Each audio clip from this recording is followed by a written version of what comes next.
That's just to give a plug for a particular charity or something that you believe in or something you've been supportive of. And Matt, I think you told me on the phone that you were involved in World Vision International, so give us a quick blurb on that. Yeah, World Vision is, the Australian government's been very involved in it, that they're very much about getting into the communities around the world, that especially third world countries. And there's like an adoption process where you pretty much take on a child and they move through the system, and they know what needs to be done on the ground, and they help out in that way. Okay. Angie, you and I talked about your involvement in helping orphans. I just think it's great work that you're doing, if you can tell us something about it. Yeah, I'm on the board of the Alliance for Children's Rights and the Children's Institute, and they're both just outstanding organizations here in Los Angeles. They work with orphans, with abused children. We have 500,000 orphans in the U.S., which, you know, it's not like you're driving down the highway and you see exit 8A orphanage, but we do have many in this country. Both of them are concentrating on getting these kids, especially the Alliance for Children's Rights, are getting these kids in families, whether it's with their grandparents or aunts or uncles, sisters if they're old enough, keeping them inside their family unit. They're both really. You're doing something around Thanksgiving too, is that right? Yeah, I created a thing called Thanksgiving. These kids, and I have to thank Governor Schwarzenegger because he moved the age up to 21 before they graduate out of the program. It was 18, and at 18, you know, when many of us left home at 18, you had your parents, you had, you know, there was someone who put pots and pans in your apartment, or got you an apartment, or got you into school, or whatever. These kids don't have any of that. They've been in foster care their entire life. They don't have a family. We put a thing together for Thanksgiving, and we bring everybody that we can in that are 18 and above, that are about to graduate out and that have graduated out. And we set up different stations. It's not just about them being able to fellowship with each other, but they learn how to cook the turkey, how to set a table, what fork goes on what side, how to do a place setting. Because at some point, these kids, they are going to have families of their own. They are going to need these traditions. And if they're not taught them in a foster home because some jack locks the refrigerator at night and they don't have a family, now they'll learn this kind of thing, and they learn to fellowship, and they learn that the city of Los Angeles cares about. That's great work. That's great work. Yeah. Matt, you and I were talking the other day about work that you do for burn victims, and you brought art into the mix. How so? It's actually a charity called Art of Elysium, and there are a lot of different branches you can do. I just happen to work with those kids in particular, but basically you hang out in waiting rooms or recovery areas, and you can do improv for the kids. You do an art project with them, and basically the goal is really to just sort of take their minds off of the stakes of what's going on in their lives, and just entertain them for a little while and have some fun with them. And they're pretty much the coolest kids I've ever met, so it's actually really great work. Selfish of me. Yeah, thanks for playing. That's great.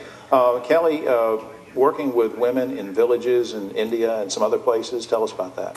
Well, I work with CARE off and on, and it's about the microfinance loans to women in villages. And they find that, especially in third world countries, if you give women in the village money to start a business, it helps the entire village as opposed to just the family. And I'm going to India in December with my family, but we're going into Varanasi, and we're going to visit a few of these schools that have been started for young girls who've never had any education whatsoever. So, right, good for you. Good for you. Safe travel. Boris, you and Nicole started Sophie's Voice Foundation, and this is really near and dear to your heart, and I want you to tell everybody why. Sophie is my daughter. She's 5. She was born with spina bifida, which is a neural tube defect that affects a lot of kids in this country. And so my wife, Nicole, in row 58 over there, we founded the Sophie's Voice Foundation to raise awareness, let every woman in this country know how important it is to take their folic acid. 60 million women are at risk of having a child with spina bifida, and it affects families in terrible ways. So folic acid is something that every woman of childbearing age should be taking at all times, because the first 3 weeks of conception are what really counts as the spinal cord develops. And since 50% of pregnancies are unplanned, it's important that every single woman in this room takes folic acid at all time. So that's what we do, raise awareness and raise funds for family outreach programs, research, and the campaign that we're doing right now for folic acid. Bless your heart. Thanks for that.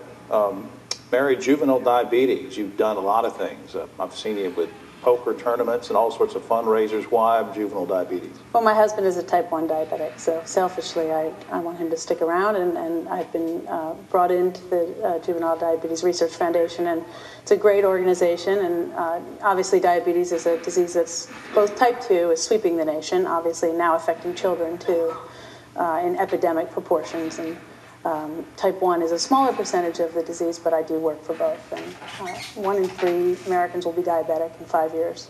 So it's an undeniable need.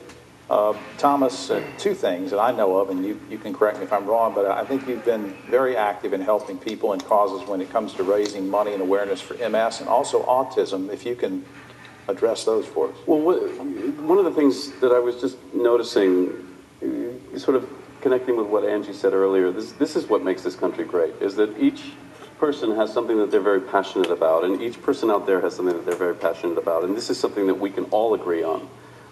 You know, we can all get behind, and that's sort of the idea between whatever it is that you find yourself supporting. Between, you know, we all have friends with children who are autistic. We all probably have been touched by MS as well, but just this, you know, when we find ourselves, not to quote Paul McCartney, but when we find ourselves, you know, at odds with each other, you know, to talk about and get back to the things that we feel passionate about, that everybody can understand and connect with, you know, it's always a good thing, right? Thanks for all you do with that. Marg, you're the last one up, and I know that you've helped a lot with awareness for breast cancer, and there's a personal reason for that. What's that? Yes, my mother's a 30-year breast cancer survivor, and 30 years. Yes. Good for her. Yeah. Yeah. Absolutely. Yeah, so I've been involved in raising awareness and fundraising for close to that long, and whether it's through the National Breast Cancer Foundation, Susan G. Komen, or through the hometown hospital in Omaha. Right. Actually, it's not my hometown, but I'm from Nebraska. You're but there. yeah, and that provides like mobile mammography. Yeah.